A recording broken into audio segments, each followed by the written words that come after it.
नमस्कार। नोएडा में पिछले दिनों मजदूरों का आंदोलन हुआ और उस आंदोलन के बाद में जो बवाल मचा वो सबको पता है।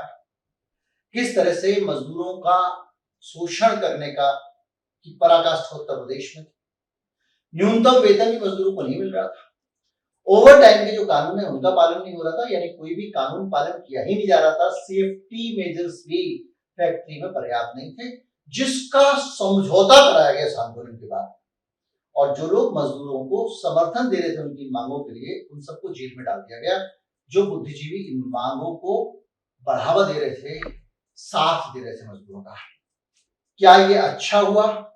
नहीं, ये देश की अर्थव्यवस्था के लिए बहुत बुरा हुआ। उस पूंजीपति की फैक्ट्री के लिए बुरा हुआ जिसकी फैक्ट्री में ये लोग काम करते थे। क्या हुआ इसको समझने के लिए जब ये केरल का पूरा कांड हुआ तो भारत के लोग एक और राज्य को स्टडी कर रहे थे और जान रहे थे, जो अर्थशास्त्री, कि भाई यहां ऐसा क्यों है, वहां ऐसा क्यों नहीं है। तो नजरें टिक जाती हैं केरल पे। केरल में महिलाओं की शिक्षा, ये सब चीजों के बारे में साक्षरता के स्तर पर बात करते हैं। पर यह भी एक बड़ा पहलू है कि केरल इस देश का बहुत बड़े जो कंज्यूमर स्टेट्स हैं उनमें से एक है। मतलब जो भारत का एवरेज है, जिसमें सबसे ज्यादा कंज्यूम करने वाले भी और सबसे कम कंज्यूम करने वाले, यूपी बिहार से तुलना तो कर ही नहीं रहा हूं। भारत के औसत से केरल में कंजम्पशन, खपत 75% ज्यादा है। यानी भारत के लोग औसत, उसमें गुजरात भी है, उसमें मुंबई भी है, महाराष्ट्र भी है, दिल्ली भी है, ये सारा देश मिलके अगर एक महीने में 1 लाख रुपए खर्च करता है, केरल के लोग 1,75,000 खर्च करते हैं। और जब वो 1,75,000 यानी 75% ज्यादा खर्च करते हैं तो पूरी तस्वीर अर्थव्यवस्था की बदल देते हैं। नोएडा की इलेक्ट्रॉनिक इंडस्ट्री केरल के लोग मजबूत कर रहे हैं। तमिलनाडु का पूरा इंडस्ट्रियल इंफ्रास्ट्रक्चर, गुड़गांव की ऑटोमोबाइल इंडस्ट्री, तमिलनाडु की ऑटोमोबाइल इंडस्ट्री, सबको केरल के लोग खरीद खरीद के सस्टेन करा के रखे हुए हैं। क्यों? क्योंकि केरल के लोगों का वेतन ये फैक्ट्री वाले नहीं देते, नोएडा के फैक्ट्री वाले। क्योंकि ये जो वेतन देते हैं वो तो खून पीने वाले हैं। जब ये मजदूर को कुछ देंगे ही नहीं तो सामान क्या खरीदेगा। कंजम्पशन की एक तस्वीर केरल से जो आती है वो बहुत सारी बातें कहती है। इसीलिए केरल में मल्टी डायमेंशनल पुअर्टी शून्य हो चुकी है, खत्म हो चुकी है। वहां पर गरीबी नहीं है, वहां पर निरक्षरता नहीं है, और वो सब चीजें वहां पर हैं। और केरल में इंडस्ट्रियलाइजेशन भी नहीं है, बहुत ज्यादा औद्योगिकीकरण नहीं हुआ है। लोग कहते हैं उद्योग से प्रगति होती है। केरल की जीडीपी भी बहुत ज्यादा नहीं है, पर केरल में खुशहाली है।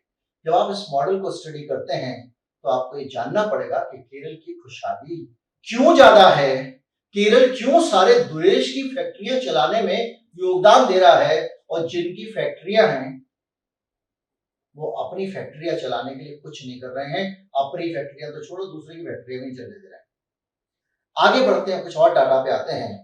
तो आप ये समझ लीजिए कि जैसे जैसे इनकम बढ़ती है, लिविंग स्टैंडर्ड बढ़ते हैं, तो क्या होता है कि आप ही के राज्य के दूसरे लोगों की भी वेतन की एक्सपेक्टेशन बढ़ जाती है। उनको बेहतर वेतन चाहिए होता है क्योंकि वो आपको देख रहे हैं।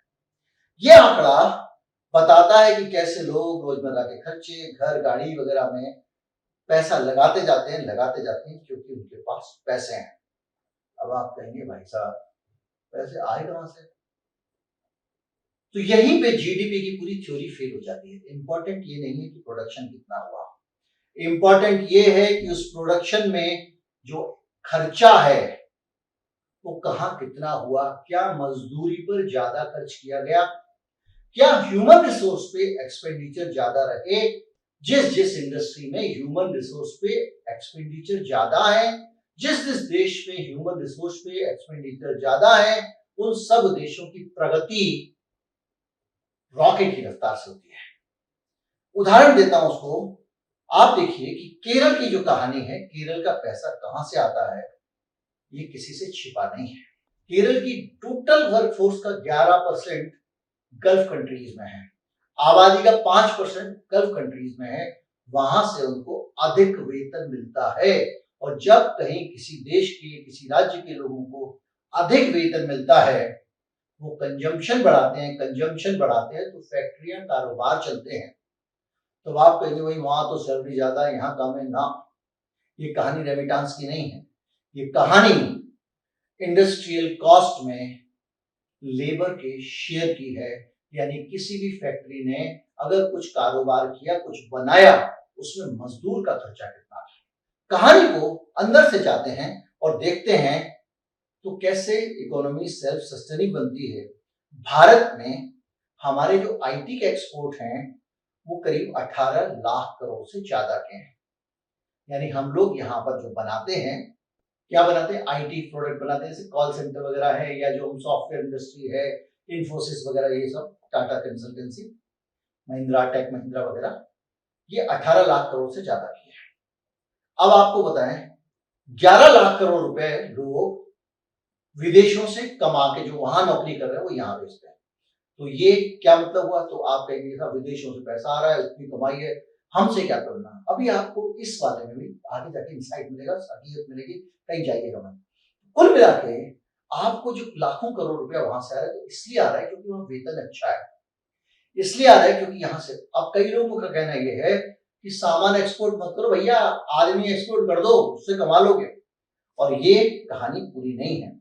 आखिर में अगर हम सारी चीजों को मिलाएं तो जो कहानी बनती है उसमें आपके दिमाग में आएगा कि बार बार आंकड़ा दे रहे हो, क्या आंकड़ा दे रहे हो। देखिए, भारत में जो ग्राउंड रियलिटी है, और ये ग्राउंड रियलिटी है लिस्टेड कंपनियों की, जो शेयर बाजार में सूचीबद्ध कंपनियां हैं, उन कंपनियों में तो तब भी वेतन बेहतर ही होता है भाई, उसके अलावा वालों का हाल खराब है।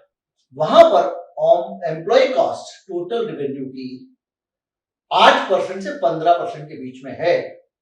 इतनी बड़ी बड़ी कंपनियां जो स्टॉक मार्केट में लिस्टेड हैं, वो 8 से 15% ही खर्चा कर रही हैं लेबर पे।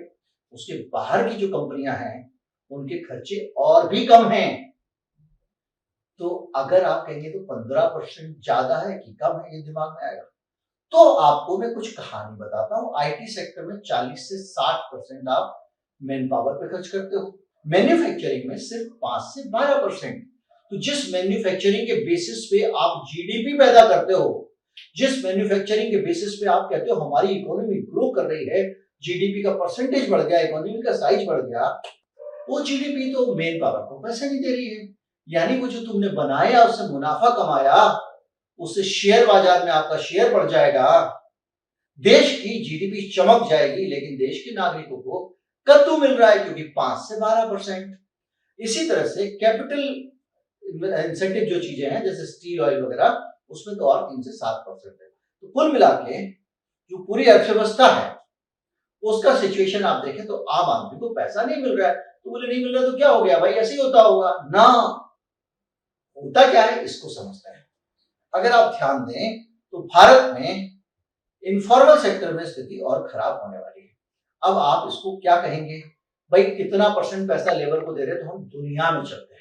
अमेरिका में जो मैन्युफैक्चरिंग सेक्टर है वो 25% लेबर पे खर्चा करता है, और भारत में कितना कर रहा है? 5%। यानी अमेरिका में अगर कोई आदमी फैक्ट्री में सामान बनाता है तो हमसे 5 गुना पैसा देता है। अगर आप और आगे जाएं तो सर्विस सेक्टर में वो 60 से 70% दे रहा है, हम 40% दे रहे हैं। अब सर्विस सेक्टर में क्या करना पड़ता है? कंपनी को बिजनेस लाना पड़ता है, और वो सॉफ्टवेयर तो वही तैयार कर रहे हैं। वहां पे भी हम उनके मुकाबले शोषण कर रहे हैं। ये परसेंटेज की बात है भाई साहब, ये मत बोलिएगा कि डॉलर का दाम तो ज्यादा है, कम है ना। वो डॉलर है तो उसमें परसेंटेज, यहां पे रुपए है तो उसमें परसेंटेज। इसके साथ साथ जीडीपी में जो लेबर का शेयर है अमेरिका में वो 57 से 60% है। यूरोप में 60 से 65% है पूरे जीडीपी में।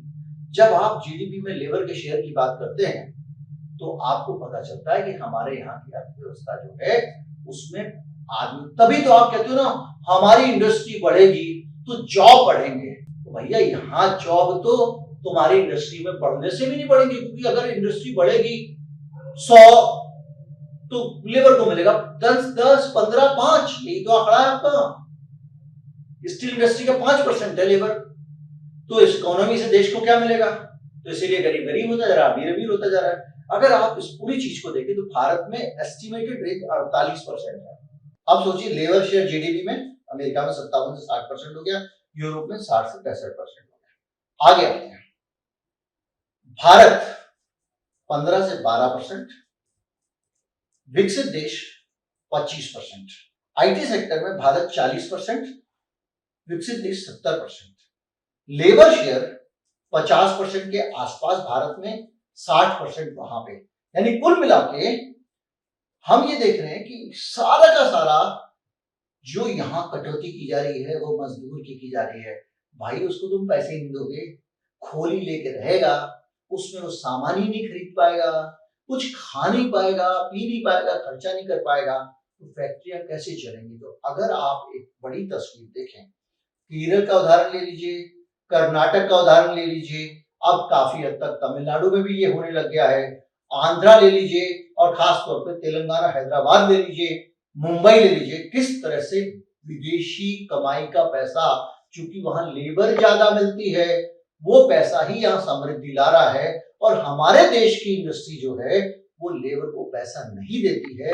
इसलिए जिन जिन राज्यों में हमारे भारत की खपत वाले कारोबार हैं उन राज्यों में लेबर का बुरा हाल है। और ये तब है जबकि ये सारे राज्य जो ज्यादा खपत करने वाले हैं ये हमारा माल खरीद रहे हैं, हमारी फैक्ट्री चला रहे हैं, वरना अर्थव्यवस्था धुआं धुआं हो जाए। यानी केरल की जीडीपी कम हो सकती है लेकिन इस देश की जीडीपी अगर ऊपर है तो उसमें केरल का बड़ा योगदान है। तो अगर आप देखें तो ये सारी चीजें हमको बताती हैं कि कैसे एम्प्लॉय की कॉस्ट और रेवेन्यू का अंतर है। आईटी सेक्टर में 45 से 60%, बैंकिंग और फाइनेंशियल सेक्टर में 20 से 35%, एफएमसीजी में 6 से 10%, ऑटो मैन्युफैक्चरिंग में 5 से 12%।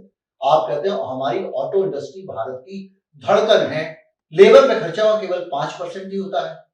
यानी आप 10 लाख रुपए की कार अगर खरीद रहे हो तो उसको 50,000 रुपया सिर्फ मेहनत पे गया है। बाकी जिसने बनाई है वो पूरी कार, क्योंकि वो कार बनाना लोहे से लेके उसको कार में बदलने का काम तो लेबर ने किया ना, उसको 5% देके आपने टरका दिया। ऐसी स्थितियों में अगर आप देखें तो डेवलपमेंट इकोनॉमीज के मुकाबले हमारी दशा खराब है। आईटी सेक्टर में ये सब आंकड़े मैं आपको बता चुका हूं, लेकिन ये सिचुएशन हमें सोचने में मजबूर करती है कि भाई साहब वो जो मजदूर है ना इसको डंडा दे रहे हो और वो मजदूर जो उसके हितैषियों को आप जेल में डाल रहे हो, उन लोगों का आपको स्वागत सत्कार करना चाहिए। क्योंकि ये मजदूरी जो बढ़ती है, जब जब लेबर का शेयर कॉस्ट में बढ़ेगा, अरे भाई ईज ऑफ डूइंग बिजनेस है, अबे मजदूर का खून पी गई तुम्हारा सारा ईज ऑफ डूइंग बिजनेस सारा। भाई आप सोचो कि अगर वहां पर अगर सरकार ये सीलिंग लगा दे, इतने परसेंट तो आपको मजदूरी देनी पड़ेगी, आपके बैलेंस शीट में दिखनी चाहिए, तो होगा ये कि ये मजदूर यहां से तनख्वाह लेके जाएगा, कुछ खरीदेगा, किसी भी इंडस्ट्री में कुछ कंट्रीब्यूट करेगा।